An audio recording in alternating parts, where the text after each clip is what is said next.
اللہ من الشیطان الرجیم بسم اللہ الرحمن الرحیم۔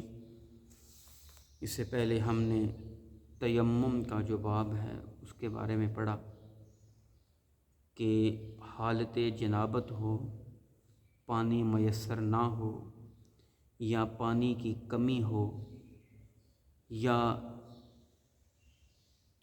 ایسا معاملہ ہو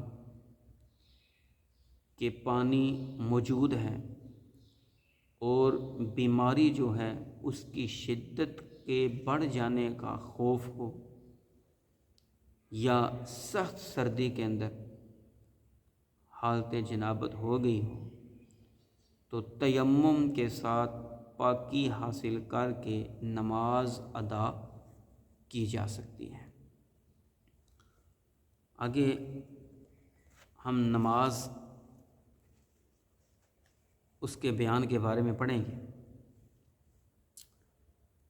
حدیث مبارکہ بہت زیادہ لمبی ہے، کم سے کم حدیث مبارکہ کو بیان کرتے ہوئے 15 سے 20 منٹ بھی لگ سکتے ہیں، لیکن میں کوشش کروں گا کہ آپ کو مختصر جو ہے وہ سمجھائی جا سکے۔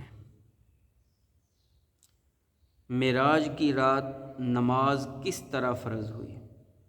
حضرت عبداللہ بن عباس رضی اللہ تعالی عنہ فرماتے ہیں، مجھے ہرقل کی حدیث میں ابو سفیان بن حرب نے بیان کیا کہ رسول اللہ صلی اللہ علیہ وآلہ وسلم ہمیں نماز پڑھنے کا، سچ بولنے اور احرام سے بچنے کا یعنی کہ حرام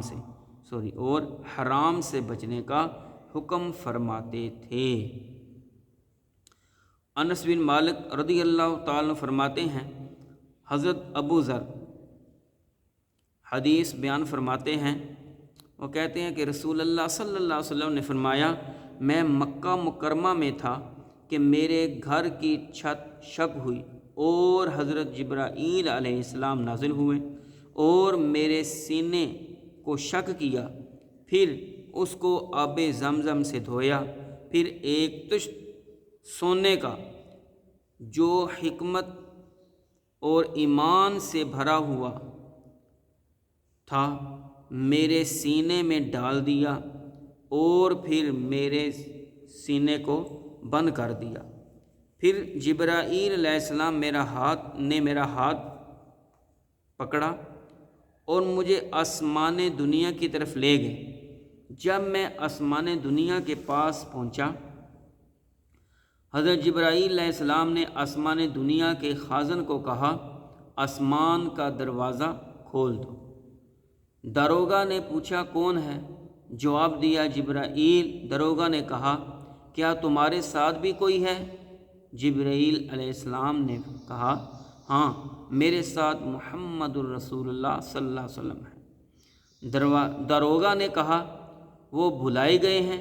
جبرائیل علیہ السلام نے کہا، ہاں، وہ بلائے گئے ہیں۔ جب داروغہ نے دروازہ کھول دیا، ہم آسمان دنیا پر چڑھے تو دیکھا کہ ایک آدمی بیٹھا ہوا ہے اور اس کے دائیں بائیں کچھ لوگ ہیں۔ جب وہ دائیں طرف دیکھتے ہیں تو ہنستے ہیں اور جب بائیں جانب دیکھتے ہیں تو روتے ہیں۔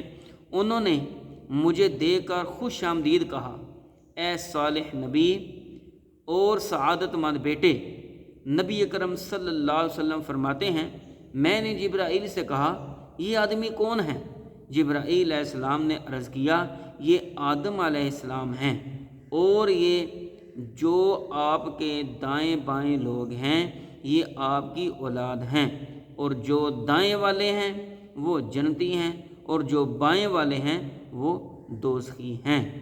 اس لیے جب وہ اپنے دائیں دیکھتے ہیں خوش ہوتے ہیں اور اپنے بائیں دیکھتے ہیں وہ رو پڑتے ہیں۔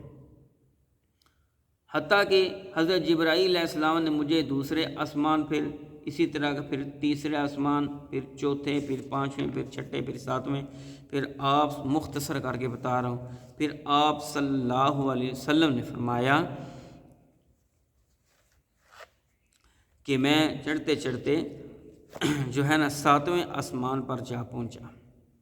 ٹھیک ہے، حضرت موسیٰ علیہ السلام کے پاس آیا تو انہوں نے رب کے پاس پھر جانے کو کہا، یعنی کہ اب یہ میں مختصر کر کے بتا رہا ہوں کہ اب جب حضرت موسیٰ علیہ السلام جو ہے نا یہ سارا واقعہ جو ہے نا جب پیش آ گیا واقعہ معراج کا، ٹھیک ہے، تو اللہ کے رب العزت کے بارگاہ میں حاضر ہوئے، ٹھیک ہے، فکان قاب قوسین او ادنا، اتنے قریب ہوئے کہ جس طرح دو کمانوں کے درمیان جو ہے وہ راستہ وہ فرق رہ جاتا ہے، آپ رب کے اتنے قریب ہو گئے، ٹھیک ہے۔ تو جب واپسی پر واپس آئے تو اللہ رب العزت نے آپ کو 50 نمازوں کا تحفہ عطا فرمایا، ٹھیک ہے، شب معراج اللہ رب العزت نے آپ کو 50 نمازوں کا تحفہ عطا فرمایا، ٹھیک ہے، تحفہ عطا فرمایا۔ تو پھر جب واپسی پر آئے تو حضرت موسیٰ علیہ السلام جو ہے نا وہ آپ سے ملے اور آپ کو نمازیں کم کروانے کا کہا، ٹھیک ہے، ارشاد فرمایا، تو آپ کو نمازیں کم کروانے کی عرض کی تو آپ پھر اللہ رب العزت کی بارگاہ میں گئے، تو اسی طریقے کے ساتھ جو ہے نا وہ آپ جاتے رہے، پھر آتے رہے، حتیٰ کہ 50 سے 5 نمازیں رہ گئیں، ٹھیک ہے۔ تو اللہ رب العزت نے فرمایا کہ اے محبوب، جو امتی آپ کا 5 نمازیں ادا کرے گا میں اس کو 50 کا ہی اجر و ثواب عطا فرماؤں گا، ٹھیک ہے۔ تو نماز کی جو فرضیت ہے وہ ہمیں معلوم ہوا کہ کب ہوئی؟ شب معراج، جب اللہ رب العزت نے اپنے محبوب صلی اللہ علیہ وسلم کو معراج کروائی تو اس وقت اللہ رب العزت نے نبی پاک صلی اللہ علیہ وآلہ وسلم کو نمازوں کا تحفہ عطا فرمایا۔ تو اس کا